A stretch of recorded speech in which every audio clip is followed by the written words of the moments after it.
Good evening, I'm Steve Hensley. Tonight we mourn with the city of Pikeville. Last night, City Police Officer Scotty Hamilton was shot and killed in the line of duty. He was just 35 years old. Steve, it has been an extremely emotional and difficult time for Pikeville City Police as they continue to process the loss of Officer Scotty Hamilton. Here's some more information we learned today about Officer Hamilton. He was a graduate of Shelby Valley High School in Pike County. Scotty married the love of his life in February 2013. A few weeks ago marked their 5th anniversary. This is one of their engagement photos. Within the last year, they had their first child, a little girl.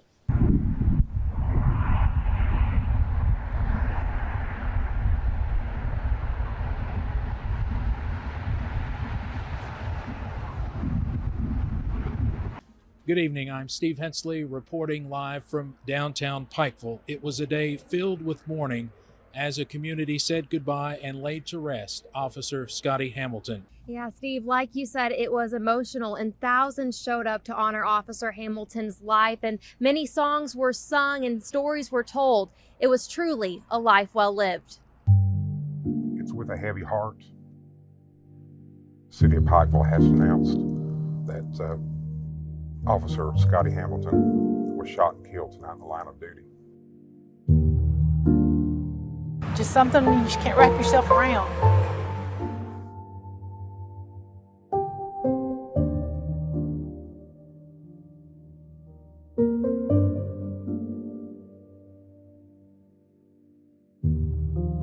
His family needs your support. Our police family needs your support. And we're thankful for the great turnout that we have tonight.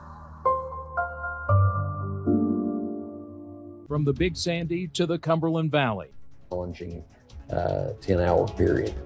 Floodwaters overwhelm eastern Kentucky. Andrew Dockery has an update on those river levels. Andrew? Steve, these river levels have been what we continue to watch all day long. Reason being, rain has moved through our region, and we're still looking at a few light showers that could create some localized flooding issues. Well, in Harlan County, people really started worrying last night. Yeah, they certainly did. Just before the 11 o'clock news, officials made the decision to close the floodgate in Harlan. Judge Executive Dan Mosley sent us this video shot by a member of the Harlan County Rescue Squad. Now, you can see some type of building floating down the river and slamming into a bridge. The rain has picked back up here in Harlan County earlier today and into last night. A lot of community members and people in the city and county government were wondering what the next move was going to be as water rose to levels right up to the front porches. Steve, as you can see behind me, the water in the Cumberland River is raging due to that rainfall we had. But thankfully for cities in Whitley County, there were no major damages reported, but flooding is still causing a big problem on roadways. Steve, it is loud, it is wet, and the rain is continuing to fall here in Harlan County. This community is one of the hardest hit by flooding in this area. And what you see here behind me, this used to be a car, believe it or not, and it was actually pulled out of the culvert about 20 minutes ago or so. Now, when we first got here to Kaywood Branch Road, Steve, we were told that there were 2 vehicles that were washed out of people's driveways into the culvert here, carried down to the base of the community. The SOAR Summit expands. The 5th Shaping Our Appalachian Region Summit kicked off this afternoon at the Expo Center in Pikeville. WYMT's Steve Hensley is there to begin our live coverage. Steve? Well, there's basically 2 sessions going on this afternoon here on the first day of the SOAR Summit. Sessions on health in Appalachia and technology in Appalachia. And behind me on the main arena floor, the Tech in Appalachia second session is still going on. Good evening, everyone. I'm Steve Hensley, live from downtown Pikeville, where we are enjoying the 42nd annual Hillbilly Days Festival. But I'm joined now by WYMT's Taylor Frost with a great fashion accessory, I might add. That's right. You got down here at the festival. This is your second festival, and tell me what was happening on day 2. Well, Steve, like you said, the crowds are out in full force. Yeah. You can see right here behind us, everybody is here. And, you know, as the weather's cooled down a little bit, seeing more and more people bring out the jackets. And earlier today, I got a special ride, and I cannot wait to show you all. Take a look. All aboard! Train 45 leaving Pikeville, Kentucky. The best way to travel during Hillbilly Days is by train. I decided to hop on and join the fun. Thank you very much, Macy. And if you watched Survivor this past Wednesday night, you probably know this guy. Nick Wilson literally just arrived moments ago. Had a little traffic getting up here from Williamsburg, I guess. Yeah, I sure did. You know how I-75 is. Seems there's always a wreck or something, but we're here, so I'm glad to be here. We look forward to the Chicken Festival every year, so I'm definitely glad to be here. You cannot go very far in eastern and southern Kentucky these days without running into some sort of road construction project. Oh, they saw it's called double bonus. Cornet for the win. Oh! Are you serious? Dylan Cornet from 3/4 court. It's the Mountain Classic Miracle. Connor James is in Orlando and talked to fans enjoying the Sunshine State. We're less than 1 hour away from 2019 and less than 24 hours until the 2019 VRBO Citrus Bowl. UK looking for that win over Penn State, and fans out here cannot be more excited to spend the new year here in the Sunshine State.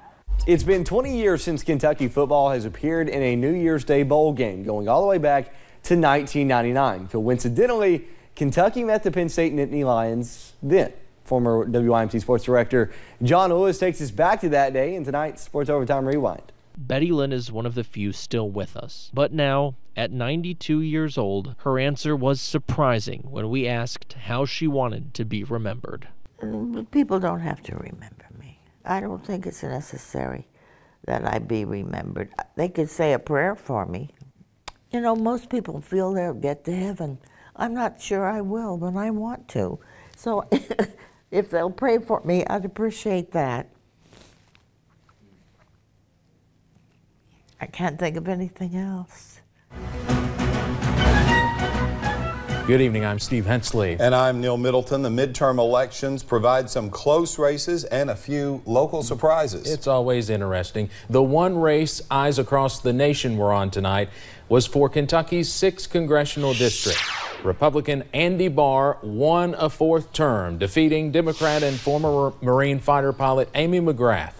What it comes down to is rolling up our sleeves, having a dialogue, being accessible, and listening to people who don't always agree with one another, and trying to find those common shared points of agreement where we can make progress together as a country.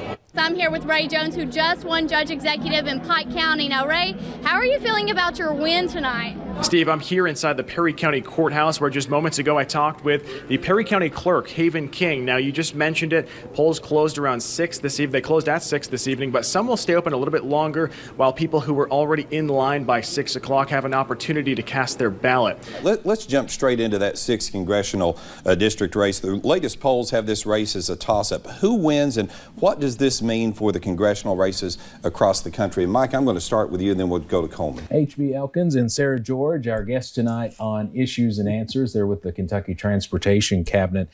Lots of projects to talk about into 2019. And H.B., I want to start with you and probably the project I've heard the most grumblings about recently. That's Highway 15 right here in Hazard. Welcome to our annual Year in Review special. During the next 30 minutes, we'll look back at the stories here at home and around the world that grabbed our attention in 2018. In eastern Kentucky, our top stories included the death of a police officer, a quadruple murder-suicide, the election, and someone accused of stealing a cheese grater. Who steals a cheese grater? He's got the works, Lysol. He stole an empty bottle of spray. What got me the most was my soap. He stole my soap. Who steals soap?